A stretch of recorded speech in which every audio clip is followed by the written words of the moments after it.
Welcome to Gloria's Gab Live. I have an exciting guest with me today who is doing wonderful things for South Dade and actually for all over. He's in it's Bluenest Development. Yes. And it's Salim Chraibi. Correct. I said it right? You did. Yes, good. Okay. And we're going to talk about your history, how you built this company, but also what an impact you're going to make things better for providing affordable housing, that kind of thing. Before we start, we have to thank South Florida PBS. South Florida PBS, one of the best resources we have in our community, sponsors our show week after week. So shout out to South Florida PBS. And if you're a member, and if you're not a member, and you should be, because they have great programming, and you get one of these magazines once a month. It tells you everything that's happening in on South Florida PBS, on the station, XCL and PBS, and they even have a healthcare channel where you can get free healthcare information. That's awesome. It's pretty cool. Yeah. So, Salim. Yes.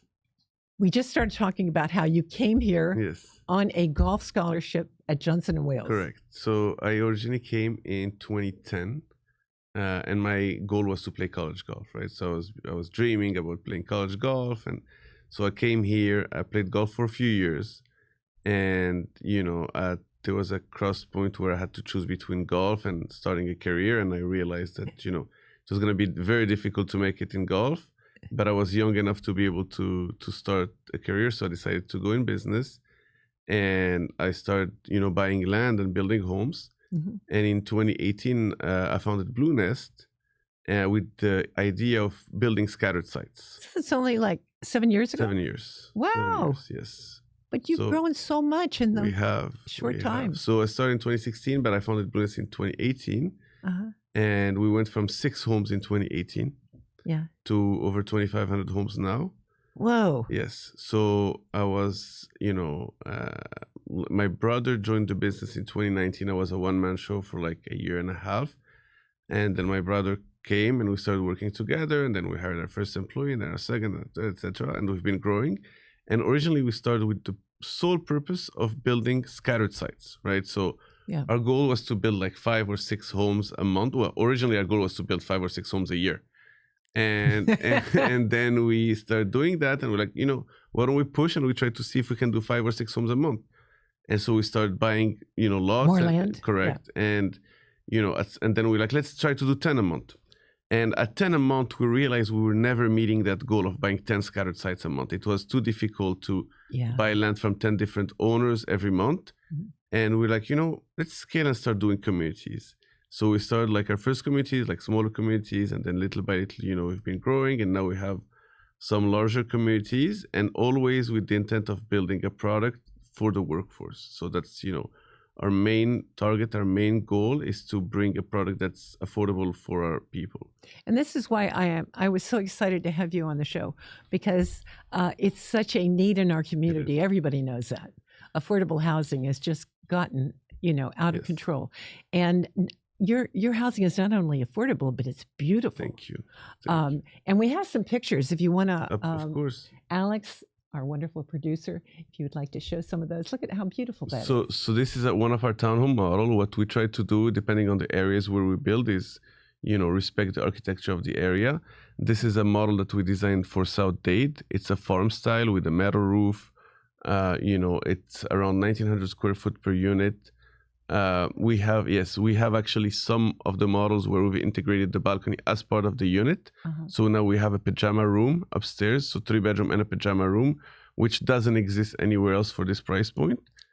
And I wouldn't think so. I know. And so, it's the same floor plans. We have a different elevation that is more contemporary, but this is really to build something that's respectful of the area, right? Oh, and I love that you've got the metal roofs. Yes. Because that'll save homeowners ultimately a lot of money. That saves a lot of insurance. Correct. So then we have, this is a more modern style that we do a little bit more north.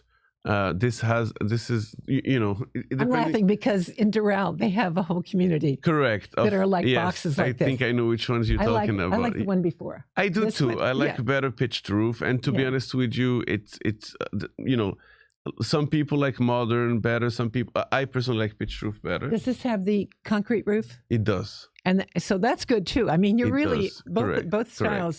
Correct. So this has a TPO roof, which is a great system. It's because you have always a higher risk when it's a flat roof to have leaks. Right. Right, because water sits there, etc. But with the TPO roof, it's much better. Yeah.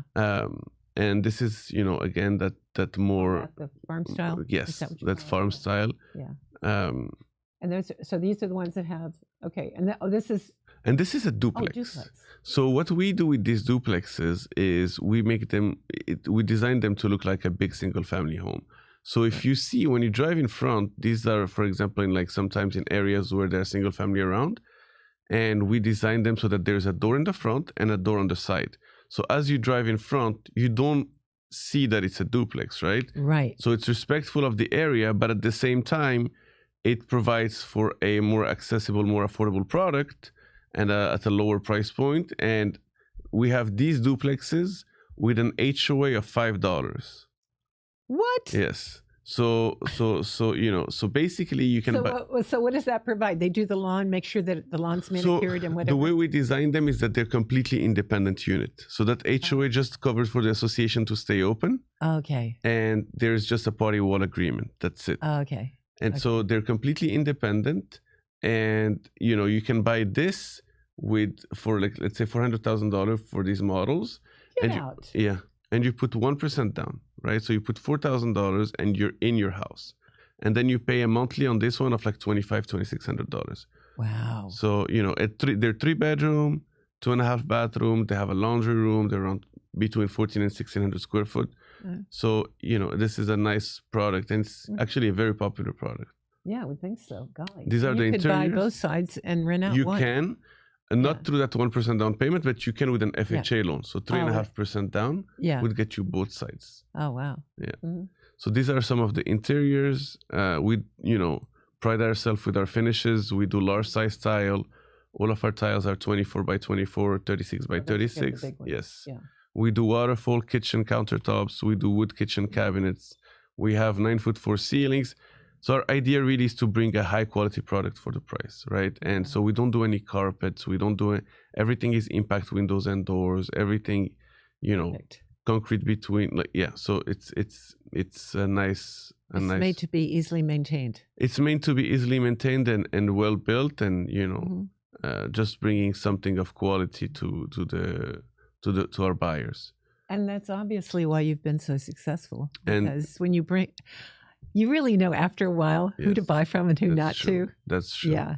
And we have a lot of repeat buyers. So a lot of realtors that have worked with us bring us new buyers. A lot of buyers that have bought from us refer us family members. And, it's great because that, that says something about the quality, right? So exactly. Yeah. Yeah. So we're happy about that, and we're very careful. Where is this community? So this is, for example, in Goulds, right? So the Goulds area is not that far south. Now it's maybe 15 minutes from South Kendall. And this one, because of the neighborhood area, it's not a farm area. So we did a model that's a little bit more modern. So if you look at the facade on this one, it's the same floor plan than the other townhouse, than the farm style townhouse. But I don't know if we can see a facade of one of these. He's trying to get it right. There we go. There you go. So you see this is, and these have tile roofs. Again, you can see that on these ones. So they get a single car garage. So they get a single car garage. And 1,900 square foot total, between 1,800 and 1,900. It doesn't include the garage. Everything included. But the garage is 250 square foot. So AC is around 1,700. Then they have a backyard, right? And then they have 3 bedrooms, 2.5 bath, a pajama room upstairs. Really cool floor plans, actually. Is a pajama room like a loft? Yes. Okay. Yes, it's like a loft. Some people use it for office. Some people use it for like game rooms for kids. Right. Some, so we found it. We had balconies, and we realized that a lot of people were not using the balconies. Right. And if we were to include the balconies as part of more AC square footage, it would be better used. So, So anything you can do inside in Florida is better. Correct. It's too hot. I know. That's exactly the feedbacks we were getting. Yeah, it's like nobody was using it. It was dead space. and we realized let's include it inside the townhomes and have people enjoy that more. Absolutely. So, yeah. No, but I like the idea that loft area. I have a loft too, and I use it as an office. It's nice. Exactly. Yeah, especially since COVID, that more people work from home. It's almost like an extra den. Especially if you're living in Gould's and your office is in Kendall. Yes. Or excuse me, Coral Gables. That or is true. Downtown. Exactly. So yeah, I agree with you. That's great. Yeah. So do we have any more pictures? I think you went through. No, you went through. We went through. I think we went through all the pictures. So tell me. So how right now you're developing in. Is it Naranja or? So right now we're developing a lot in South Dade because that's where the land is, right? So in Miami we're constrained by land. Of course. To the east we have the water. To the west we have the Everglades, right? And we have an urban development boundary line that is there. So what we try to do is go inside, stay inside urban development boundaries and build there, right? So sometimes it goes very smoothly, sometimes it goes with some pushbacks, but we really feel like the work we do is important, right? So the pushback you're getting is because? So the main pushback we get is from people that were living there for 20, 30 years that have larger size lots that were lucky enough to buy those homes where the prices were much cheaper than they are today, and that get a little angry when we build smaller size footprint single family homes and townhomes, right? And again, all of these land are within inside the development boundary, and on top of that, a lot of them are close to the busway and with the rapid transit zone now. Which is so necessary. Not only is it necessary, it's crucial. Because we have a net population loss of 135,000 people in the last 2-3 years in Miami-Dade. Really? Yes. And so you look at... Because they just can't afford it. Can't afford it. People are moving out. Yeah. And, it's if we keep going the way we're going, we're not going to have a city. So the base salary of a teacher is $58,000, right? Yeah. So assume a household that makes $140,000 today. What are they going to buy in Miami? If it's getting really, really difficult. So what we're offering is, and again, with the price that Miami is today, for a family that makes $140,000 to buy a house, to save the down payment for a house that's around $60,000, $70,000, it might take them upwards of 10 years. Sure. And in those 10 years, rent will keep going up. And then the prices go up. And Miami-Dade is not getting any cheaper. So those people will never be able to save enough money to buy a home. So what you see happening is that there's a big increase in rental communities. There's a big increase in rental, like affordable rentals, workforce rental. But we feel like and it's good, it's great, right? And but we feel like homeownership is really something special. Yeah. Right. So it's not the same when you buy your house than when you rent it. And on top of that, when you have a fixed mortgage for 30 years, for the next 30 years, this is how much I'm going to have to pay a month. Exactly. Right. So it's not like I've heard it's stories. An investment. Yes. And I've heard stories of buyers where they moved out because their landlord raised their price, double the price, right? Oh, yeah. Since COVID, prices have skyrocketed. And so we feel like this is really, really important. And so we try to work as much as possible with the community. Sometimes it goes great. Very often it goes great. Very often, we reduce the amount of units. We, make plans to accommodate and things like that. But we also realize that if we don't do something for our workforce, we're not going to have a city anymore. And we have a need today in Miami of 90,000 units. And, we have 2,000-3,000, but that's barely a dent that we're making, right? So we need to do more. Yeah. And our businesses need that affordable housing too. It's not, even if you've got money, if you've got a business, you're in trouble. Not only that, you see the amount of there's a lot of wealth coming to Miami, right? Miami has, since COVID, exploded and became this, no income tax in Florida. Correct. Exactly. Everybody and loves so everybody comes here. Yeah. But on the other end, we see people where the workforce that are moving out, right? So we need to retain those people. It's our first responders. It's people that do amazing things for the community. And I think one of the major things we need to do is work on the bad connotation of the word workforce housing. And that's where a lot of the pushback when you say comes affordable housing, a lot of people think, government housing. Correct. Kind of, and subsidizing their rent, that kind of stuff. All you're saying is give somebody that's, a two-family working Correct. household, And give them a shot at ownership. Exactly. These are nurses, Mhm. police officers, firefighters, Teachers. Yeah. Like a lot of the people that work here and live here. And whenever we say workforce housing, immediately people look at you wrongly and, oh my God, they're going to come and destroy my neighborhood. No, these people just want to live somewhere. They want to live peacefully. Well, and they're I think the people affordable housing is probably a better term for it, and then it's even actually that, worst. Even that, really? Yes. It's and when actually you say worse. affordable, we're not talking cheap. I know. We're talking a nice place to live. Affordable is when they hear that, it's even worse. So we use the word attainable housing, for example. I now. like that. Attainable housing. But it's a PR spin on it. Yeah. So what our main point is that the workforce is 80 to 140 AMI, and it's really the people that live and work here, and that the last time you had something in your house and you called 911 or an emergency, think about that person that shows up to your door, because that person makes $70,000, $80,000, $90,000 a year, and they need a place to call home. Right. And so that's what we're fighting in day in and day out. A lot of people understand. A lot of people welcome that. A lot of people unfortunately don't want to make an effort for the people that are making an effort for them every day. So that's shame on them. Exactly. So those are the challenges we're facing. But there's also obviously regulatory challenges and things like that. But those are the main challenges. So, what was your inspiration for starting doing this? So did you? I know you had a business degree from Johnson and Wales, right? Yes. So was real estate in your family's So my mother's history? an architect. Oh, okay. My grandmother was in real estate in Morocco, on my father's side, actually. So she, was in real estate back in the 50s and 60s in Morocco. And growing up in real estate, I've always wanted to be in real estate. And I realized, like living in Miami, looking at the median income, that everybody wanted to build $10, $15, $20 million homes, right? But nobody was doing anything as a for sale product for people making that median wage. Mm-hmm. And so when we started building our first homes, we realized the demand and how quickly they were selling. And I'm like, wow, there's really a need here.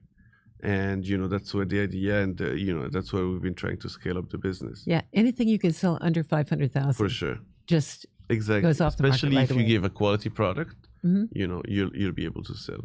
Like no but problem. that's what it looks like. Your finishes are finishes that they have in $1 million homes. Yes. So that makes it even more attractive. Correct. Because you may have a little smaller space, but you got quality space. Correct. Yeah. So what we do, we have some, for example, communities where, to respect the neighborhood again, mm-hmm. we do large single families in the perimeters and townhomes inside. So that as you drive in the neighborhood, you see like these big homes, mm-hmm. and then we build our townhomes inside that meet the workforce housing needs. Uh-huh. And we use the same finishes for those homes that we sell for $1 million, $1.2 million, than for the townhomes that we sell at $400,000. The exact same tile, the exact same kitchen, the exact same countertop, the exact same windows. They're exactly the same finishes. It makes it more cost effective for you. Not only that, we just really want to give a product that we could be saving money on our builds. There's no questions about that. We could be saving. This is why you're getting repeat customers. Correct, exactly. And also, I feel like there's going to be a long-lasting impact on the neighborhood if you do a good product, right? And you're going to maybe make those people that were looking at workforce housing in a bad way at ease when they see it built and they see, oh, this actually looks good, right? Yeah. And another thing that shocks me in Miami is when we have smaller size single-family homes to be able to sell in the 400s, mm-hmm. and townhomes in an area where, for example, there's 10,000 square foot lots, right? And we do single family homes on 5,000 square foot and townhomes on 2,500 square foot. I feel like they coexist really well together. Mm-hmm. We're not doing a 60-story skyscraper next to a single family home, right? So much better. So sometimes I don't really understand the pushback from some, just because we have a smaller size lot, right? It's still residential, it's still low density. We're not doing a skyscraper, we're not doing anything commercial mid-riser. So I feel like ultimately it'll be better for the community to have those townhomes, because land in Miami inside UDB is gonna get built no matter what. Yeah. Land is scarce, and whatever land is, it gets picked up. So, and I'm kind of tired of high rises. Yes. they block views, they block airflow. If we had more townhouses, we would not need the amount of high rises we have. And there's an environmental issue with concrete. For sure. Yeah, people don't talk about that. Of course. And they go, "Oh yeah, let's just." Of course. But what is it? What does it emit? I read something about that, about the bad environmental impact on these big. We don't do any high rises, so I haven't. Really You don't know about that one. Yeah. But you're avoiding that. But I feel like in terms of footprint, you have a much lower footprint, and it's also like with a townhouse, and you still have it's still horizontal, right? 1 or 2 stories. It coexists well with larger single-family homes in the neighborhood, or with smaller size like single-family. So that's sometimes I don't understand the pushback. And I think the pushback does not really come from the architecture, but it comes from we don't want these people in our neighborhoods, and these people are the people that like make your life livable in this country every day, right? Exactly. Yeah. So why wouldn't you want teachers or firefighters or like you said in your neighborhood? Of course you do. Exactly. Exactly. Yeah. So what's the next step for you? Because I know how many developments do you have right now? So we have right now over 2,500 homes in the pipeline in Miami.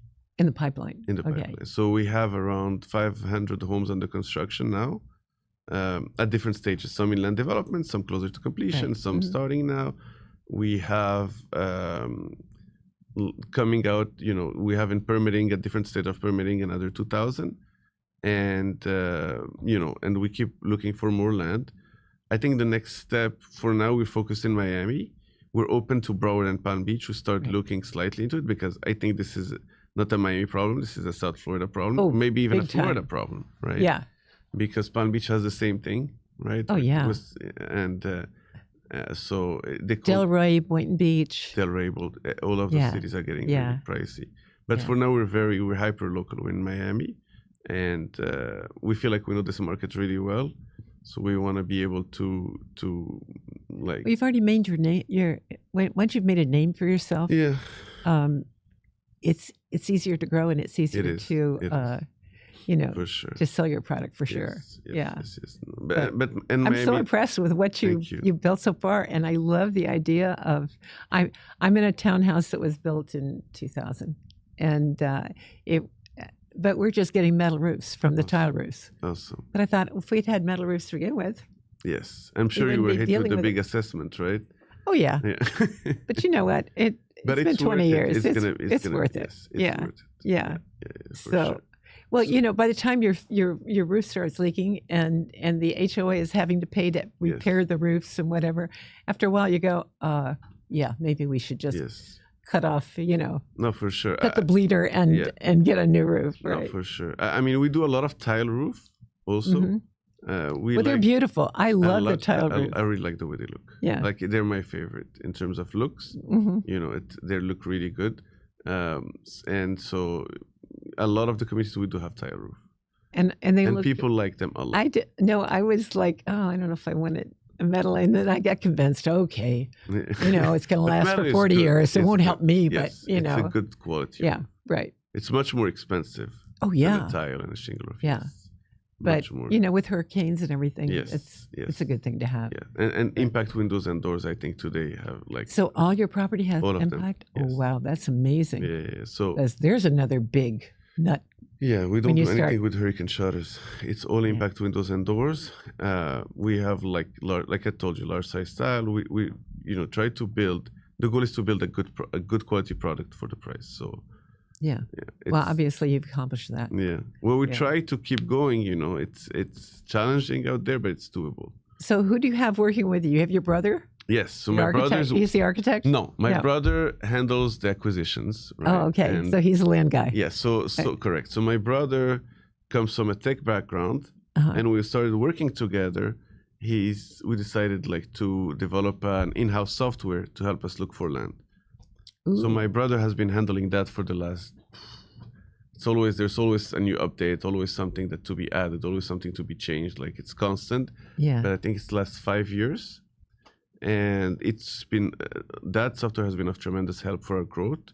Yeah, because you can't build without land. Yeah, exactly. So it's really been helping us, and he's built a team around him, and we have full stack developers that work on that and are constantly changing things. And so he handles that part. Right. And he loves it, and so it matches his tech background with, like, he loves acquisition. He's really good at it. And then I handle, pretty much everything else. And then we obviously, consult each other on sales, on marketing, on. And we who always does your brainstorm. design? So we have architectural firms. A lot of these design work with a firm called PPK.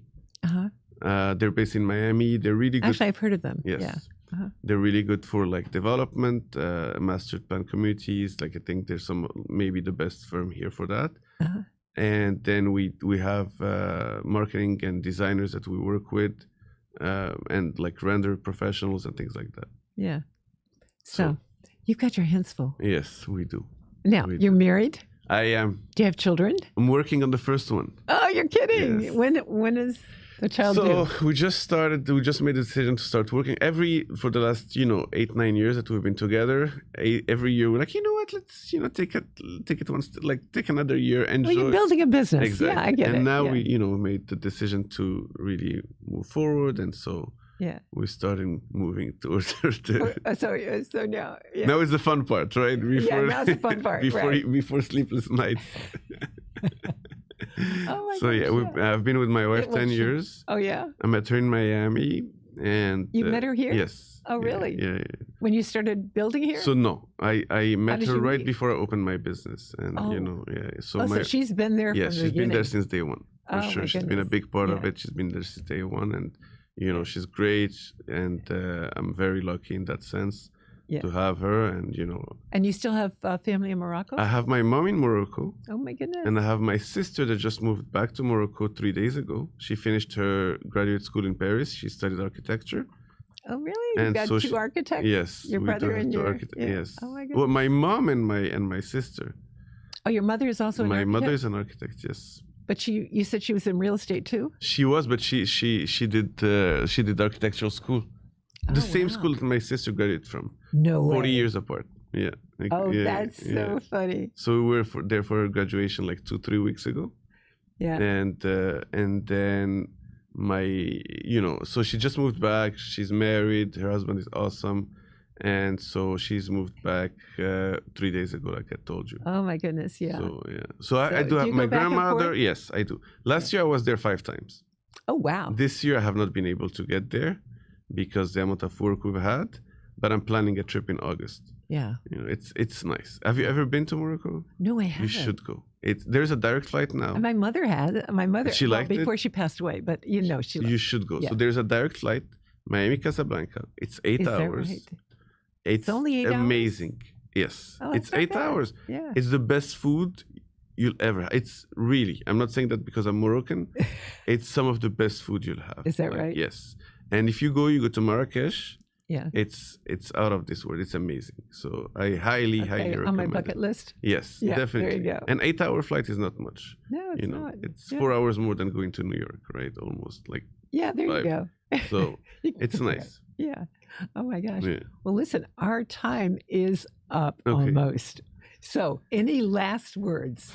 Any last words? So I encourage people to go with an open mind and look at the workforce population with an open mind and welcome people that do things for us every day for our community, into their communities, because this is everybody's community.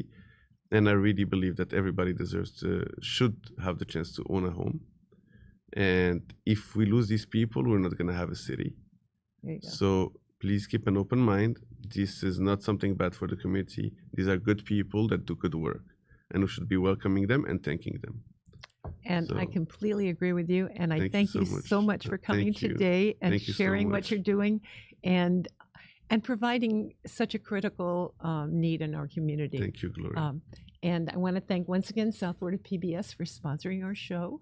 And thank you for coming. Until next time, be safe, be positive, and make a difference. Thank you so much. Okay, thanks for coming. Thank you.